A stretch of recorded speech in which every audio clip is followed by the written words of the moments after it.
Most reviewers, when they look at the film Fury, they tend to look at the crew as a whole. They tend to look at the experience of the men, you know, kind of working together, the stuff that they have been through.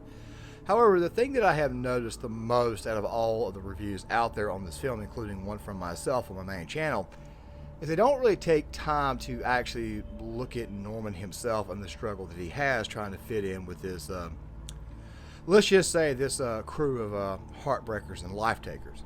Now, guys, before we get started, this right here is going to be more or less a video on Norman's journey with the crew, start to finish, and what he's going through. I did do a video on my main channel about the main themes of the film itself, which, by the way, will be linked in the description box. But still, though, I feel that we need to discuss Norman's actual experience. And as I said before, this video right here is going to be primarily focusing on Norman's journey through the plot. So there is going to be a bit of a plot explanation breakdown in this video, but hopefully it will not be that long. Now, with that right there out of the way, if you guys can, please consider hitting the like button. Please make sure you guys watch the video all the way through. I would love to get you guys' thoughts on not only the film, the characters in the story, but also on the video essay itself. And by the way, there will be a character analysis study on Don Wardaddy Collier in the next video, so make sure you guys stick around for that there. And with that right there out of the way, let's go ahead and get into it. So Norman Ellison is probably not even 18 years old. He's new to the war. He obviously came into this conflict late. He's a clerk typist. And he finds himself being thrust upon a crew full of men who have been through the ringer ever since North Africa.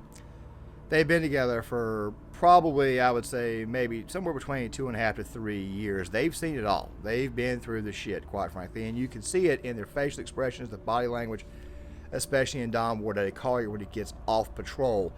Of course, we'll come back to Wardaddy a lot in this video, so don't worry, he will be covered in this video, definitely, but more so in the character analysis video that will be coming out soon. But still, though, Norman has been thrust on this tank crew, and he believes this entire situation is a mistake.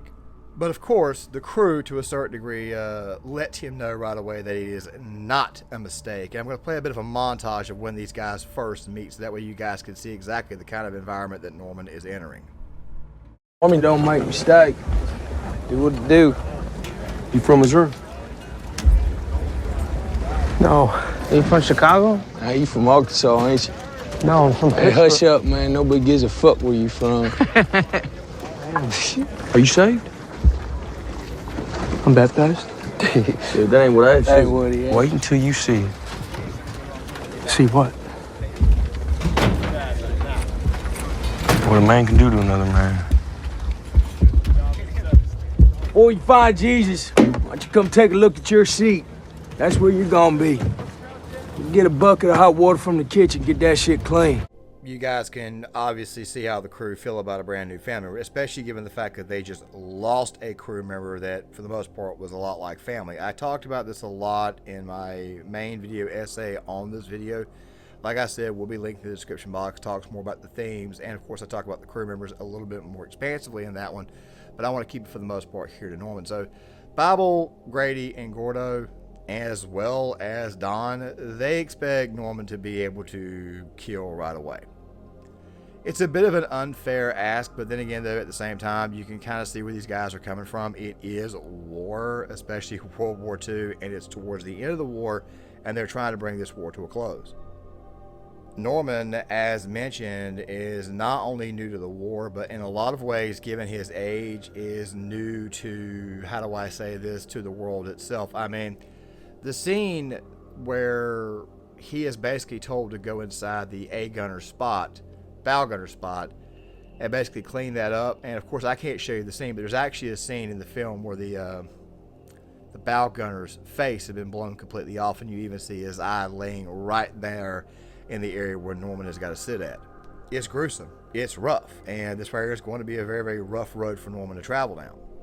But getting to the mission, there's the whole sequence where they're traveling down the road on their way to their next destination, and of course you guys are seeing bits and pieces of it right here in the B-roll footage where these guys are having a lot of banter going back and forth. Now I want to say this real quick before we really get into this, and I'm going to kind of reiterate a point that I made in the previous video on this film, and it's this here. A lot of people have panned at this film for not being historically accurate, not being accurate to tank life, and as somebody who was a tanker himself in the Marines, I gotta tell you right now that while there are definitely a lot of things to pan this film over, one thing that you cannot pan this film over is the overall banter. Actually, there's about 3 or 4 things that you cannot pan this film over. Of course, one of those include the story, the characters, and of course the action itself, but still though, the banter I feel like David Ayers and these guys got right. Here is the sequence of the guys on the tank. This is the type of stuff that you discuss on the tank itself. She'll let you fuck her for a chocolate bar. That's not true. It's not true? No. Okay, it's not true. It's completely fucking true. We'll just give her some smokes. You ain't gotta fuck around and give her a whole pack neither. Norman. Fucking 4 will do it. Ignore them. Don't disappoint Christ now. Don't let them lead you straight. You see, we can kill him, but we can't fuck him, because it says so in the Bible. Stop, all right? I'm done trying to convert your heathens. You mind if I continue invading Germany? Boy, do you think Jesus loves Hitler? Do I think Jesus loves Hitler? I'd assume so. Hitler said that Jesus in his heart got baptized to be saved. I ain't gonna save him from man's justice. What about your regular issue Nazi line troop? No, I'm not gonna do this with He you. going to heaven. We've been talking about the same dumb shit for 3 years. You know I stand on it. You're trying to rile me up now. Hey, what about me, huh? You think you could save me? Sing me a hymn. Yeah, sure. Sing Old Rugged Cross. On the hill. Don't you sing? I like it. I'll sing it if you don't do that. Please touch your mustache. Don't I just fucking want to touch touch it. your Stop, mustache. Grady. Why does that bother you so Stop, much? fool. Why I'll touch shoot your you. I'll mustache? shoot you, I knock swear. it off. Knock off the horseplay. Boy, do you think Hitler'd fuck one of us for a chocolate bar? Norman's first taste of combat goes about as bad as it could go for you without actually getting killed. First off, while on patrol, he sees a young SS soldier with Panzerschreck and does not say anything, and as a result, yeah, the lead tank is taken out, and Don obviously responds to this how you would probably respond to something like this, especially if one of your platoon mates or friends were killed because somebody on your tank screwed up. Then on the assault, it goes in a lot of ways even somewhat worse. Even though nobody from his crew dies, still at the same time he gets into it with Gordo. Gordo wants him to shoot some soldiers who were in the ground who he thinks may be dead, but of course Norman obstructs this. He says, no, I mean, they're already dead, why would I want to shoot them? And of course Gordo lays into him saying, how do you know this? And of course this where eventually leads to the freak out that you guys are about to see now. Escort those squats on the left. You see them? Oh, I see our dead bodies. How do you know they're dead? Are you a doctor? Hit them! But they're dead. Why would I shoot them if they're already dead? So they don't stand up and shoot us in the ass! Fuck! Get them! Fuck! Can't fucking be here any fucking more! Turn your goddamn intercom off, you're gonna bawl like that. Obviously, Norman is having a rough go of it. It's not going the way you would want it to go for him, and you can obviously see that the pressure is starting to get to him. But after this, Don has got to figure out a way. He has got to figure out a way to get Norman on track. He voices his frustrations with him. He tells me he had the best bow gunner in the battalion, and that he wants to get his men home safe and sound, and that Norman is getting in the way of this. Norman, of course, bites back and says, look, I'm a clerk typist. I really don't know what I'm doing. And Don's got to find a way to get the shanks out of Norman. This right here, of course, leads to the infamous scene that you guys are seeing right here in the B-roll footage of Norman being forced to shoot a SS officer. Now, the thing about this scene that has always got me is not so much the fact that Norman was forced to pull the trigger, even though we all know that it was Don that pulled the trigger, but the minute the incident is over with, it's Bible who comes and grabs Norman and carries him back to the side of the tank. However, there's this bit of Don that you see off to the side, and you saw this at the very beginning, that he has a lot of stress on him. There are things weighing on him that the others, quite frankly, could probably not even come to imagine. But still, the stress is absolutely ridiculous. It's insane. And the tank crew, they know this. Now, I talked about this in the video on the main themes of the film, that in a lot of ways, it's this scene here where the crew just kind of like looks at him and says, look, man, you need to kind of chill out a little bit. You'll be okay. And of course, there's also another scene a little bit later on in the film that is a deleted scene where Gordo is basically telling Norman, look, you're going to be too busy to think about things. A lot of stuff in the deleted scenes that tell you a lot about the characters that Norman is around. But still, though, I always come back to this scene to kind of like notify everybody that this right here is the minute that Norman began to finally, let's just say, get things together. The reassurance from Bible, the reassurance from Gordo, and even the story from Grady to let him know, look, Don is human himself, even though he does say it's best you just stay out of his way. And it shows. Norman does make some improvements while going inside the town when finally ordered to do so. Well, actually, he wasn't ordered to do so. I just kind of threw that in there just to be throwing it in there. But still, though, Norman finally fires his weapon. He fires his weapon effectively. And, of course, the tank crew is successful with the rest of the men in assaulting the town. Which eventually brings us to that extremely uncomfortable dinner table scene, which we shall get to now. After getting the training wheels off Norman, meaning that, well, Norman has finally decided to use his weapon. He's finally starting to settle in a little bit. If you know the film, then obviously you know what happens. Don carries Norman upstairs into an apartment, and of course, Norman begins to see a different side of Don. He begins to see that Don is a little bit calmer. He's cooler. He's not the jerk he probably thought that he was when he first met him. But then again, though, at the same time, if you pay attention to how Don and Norman first met, how do I say this? When Don first meets Norman basically tells him, look, I'm your new tank crewman, and Don says, no, you are not, but then he ultimately accepts it. I'll speak more on Don in the next video, but still, though, Don, to a certain degree, has got to find out what makes his new tank crew member tick a little bit. He's obviously had a couple of bad spells, but now he's had a good spell, and I guess the idea is that I need to sort of reward him to a certain degree. I don't want him to get completely and totally corrupted, because if you know the film, then you know that Gordo and Grady are hooking up with prostitutes inside the tank. Now, maybe that right there is not the real reason why Don chose to carry Norman up there. Either way, though, Norman begins to see a different side of Don. And this way was actually kind of established at the very beginning of the film when Don took out that German soldier off his horse, but then he chose to pet the horse afterwards, as if to say, he's a hard man, he's a tough man, he's a very, very hard warrior, cold, but not completely cold. He's able to caress the beautiful white horse. The humanity is obviously still inside of him. Norman gets to see this side of Don, and obviously the tank crew is not exactly thrilled about this. Ultimately, Grady, Bible, and Gordo come upstairs while Don and Norman are enjoying what appears to be some eggs. And of course, Norman got to enjoy a little something else while he was upstairs, probably for the first time in his life, popped his cherry. But still, the tank crew does not exactly take too kindly to this, especially Grady and Gordo. Gordo gets a little bit emotional talking about an incident where the guys had to kill some horses, and Grady, of course, is just being an obnoxious asshole. Don eventually does lay the hammer down on the crew, and, well, they got to move out again. Now, here's the thing about Grady. You get this scene afterwards where the girl is killed, and Norman is obviously spazzed out about this. He is, like I said, he's 17, new to the world. This is probably the first time he ever had any feelings for anyone.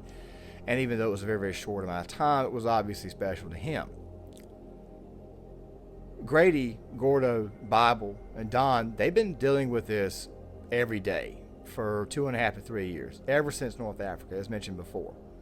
And I like the way that Don sort of explains to Norman on the ride out on exactly what it is that he has seen and what to expect going forward.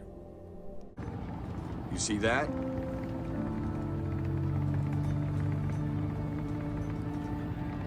That's an entire city on fire.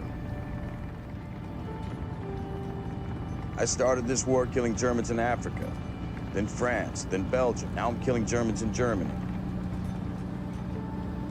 It will end. Soon. But before it does, a lot more people gotta die.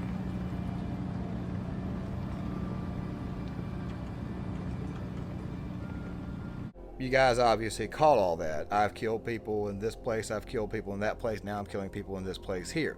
It will eventually stop. He's trying to assure Norman, and Norman's probably thinking in the back of his mind the exact same thing. When is this right here going to end? Am I here for the rest of my life? Am I going to die here? Now, I mentioned Grady earlier, and I want to kind of pick back up on Grady. There's an interesting scene after the tank mine scene where the crew is basically demobilized and they set up the ambush for the end of the film, where Grady sort of lets Norman know exactly how he feels. Now, there's some stuff that happened before that, but I want to play this part right here and then come back to it because I need to explain Norman's mindset here. Can we go now? Norm, I'm sorry. You know, I think you're a good man. That's what I think. I think maybe we ain't, but I think you are. See, I wanted to tell you that. And Norman's response? It's okay. You know, guys, I gotta say this. You find out a little bit later on in the film that Grady is the one who gives Norman the nickname The Machine, which we'll get to here in a second, but you almost wonder if the war had continued or if these guys had gotten home. You almost wonder if it's possible that Grady and Norman may have become possibly the closest as far as friendship is concerned. It's just something about their relationship, something about their dynamic just tells me that if there's anybody closer to being brothers, it's probably these two. They have like the most brotherly dynamic. I just figured I'd point that out before we go any further. And of course, I am going to want you guys' thoughts on that, but moving on. Okay, so why is Norman acting this way? Well, going back, if you guys saw the film, then you know that after they leave the town, they eventually get to a tank battle with a bunch of tiger tanks. Now, in this scene with these tigers, they obviously survive a close call, but they're the only tank crew left. While inside the tank, they have a massive cathartic moment where they just sort of just let loose completely. It's probably at this moment in time when they realize that they have survived yet another close call, that this time the new crew member was with them, and it automatically makes the guys feel to themselves, okay, well, he's obviously a part of us now. I argued in the previous video that it was really the dinner table scene because there's always a moment of fighting before somebody is officially accepted. I didn't word it like that in the last video, but the point is this here. They finally survived a close call together, so therefore Norman is finally starting to get it, that this right is one of those situations where you just have to move on. You can't dwell on what other people have to say. Or in the case of Grady, what they do, which of course Grady from the very start, and even in the deleted scenes, you can see that Grady has this penchant for bullying Norman. But still though, Grady is not doing this to be mean and malicious. Yes, he's obviously being mean, he's obviously being pissy, he's obviously being an asshole. But he's doing this to toughen Norman up. And Norman's hide is finally beginning to thicken. But that right there brings us to the end of the film, so let's get to that. Damn, son. Drinking machine, ain't you? Machine, that's it. That's his war name. That's perfect. I christened the machine.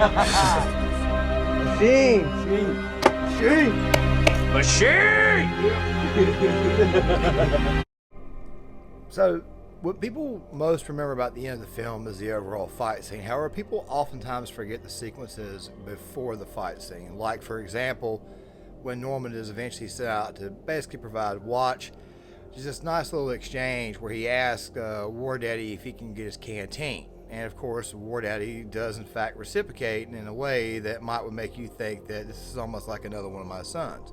But the thing that I want to focus on the most is not so much that scene there. You see, this whole entire process has been about accepting a brand new quote-unquote family member. And of course, I've talked about Norman and what he's going through and what he's thinking, what he's feeling. And now that he's finally developed sort of a thick hide, he knows exactly what to expect going forward. I mean, imagine if this war had continued, because it's basically hinted at that it's April of 1945. I know in the last video I said it was March-April time frame, but still though, it's the last month of the war. What if the war had continued? What if the fight had continued? Would Norman have made it? Would he have survived? Well, the reason why I bring this up is because during the preparations for the fight to come, this is after Norman, in fact, spots the SS battalion coming down the road, and after careful debate, and people forget that it was Norman who was the first one to actually step up when they ultimately decided that they were going to stick around. I say they because if you pay very, very close attention to the facial expressions, Bible and Gordo are sort of like, yeah, we're down for this. Or Gordo's got more of the I'm up for whatever. This is even after Don tells them to take off. It's Grady. He is the one who sort of has the emotional breakdown. You see this on screen, but then eventually they get inside the tank and you see that it's actually Grady. He is the one that ultimately gives Norman the nickname. We love to look at the best job I ever had scene, but I think that this scene right here is the most important scene. Of course, it ultimately leads to the send me scene where Bible talks about Isaiah 6. Now, we'll speak more about that in the next video, but the point is this here.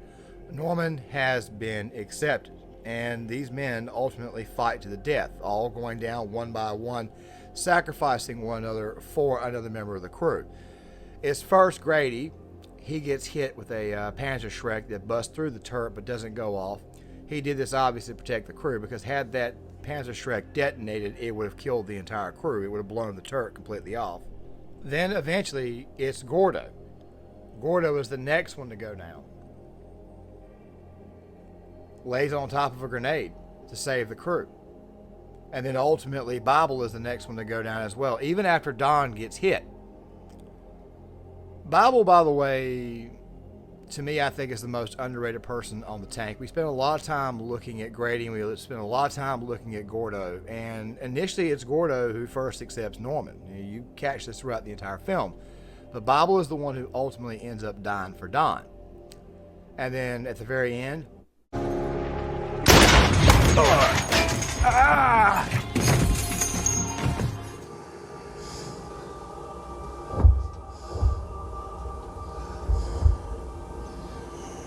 I'm sorry, son. he says, "I'm sorry, son. I'm sorry, son." Now, to me, there's nothing for Don to be sorry about. It was his goal to get his crew through this war, all intact. It's damn near impossible to do, especially given the war these men were fighting. Now, I mean, we're going to be talking a lot about military history on this channel in the future, but the point is this here. Don has this sense of regret, like he's failed, but in reality, he's not failed. He simply did exactly what he set out to do. He set out to stop an entire battalion of SS from potentially reaching another American unit and halting the advance into Germany. And while being called son, Norman expresses his fear. He expresses how it is that he is scared to death about what could happen. And Don reciprocates and basically tells him, look, you don't want to be captured by these people. And ultimately, Don is the one who showed Norman a way out, and Norman does in fact get away. Of course, he gets away after he's been let off by an SS soldier. But the point is this here. Norman was ultimately accepted, and of course it was an extremely trying process, but not only a trying process, but definitely an unforgettable one. This is an experience that Norman is never going to forget. As he just looks back at the tank, as he just looks back at all the death, the chaos, as he looks back at it all, you got to wonder exactly how sharp this man is. Because think about something really quick. Let's just say that Norman had just simply been a clerk typist the entire time, stayed in the rear with the gear, never moved forward, never saw combat. You got to wonder exactly what kind of life he would have lived. It would have been very, very mundane. He might have even become a bit of a bloviator. He might have bullshitted a lot, said that he had done things in his life or done things during the war that he, quite frankly, never did. It kind of goes back to that scene in the movie Patton where he explains, or to the men in his speech, where he asks them, he says, like, when your grandkids, that they come up to you and they ask you, what did you do in World War II? What did you do in the Great World War II? 30 years from now, when you're sitting around your fireside with your grandson on your knee, and he asks you, what did you do in the Great World War II? You won't have to say, well, I shoveled shit in Louisiana. Exactly. He got to fight. And that, my friends, is how Norman has evolved from this 17-year-old kid who's never seen the world, doesn't really know much about the world, and becomes a hard-charging warrior, and quite frankly, somebody who will always be gristled by the experiences that he had with this tank crew. You guys let me know how you feel in the comment section. I would love to hear you guys' thoughts on this. Thoughts on the characters, thoughts on the film, also thoughts on the video essay. Please leave your thoughts in the comment section if you guys can. Please hit the like button. Also, to go on top of that there too, there is one more video on the film coming out that will be on Sergeant Wardaddy Collier, explaining his character and why it is that he was written the way he is and why it is that he is the way he is. Either way though, if you guys can, please hit the like button, subscribe, and share, and I'll see you guys then.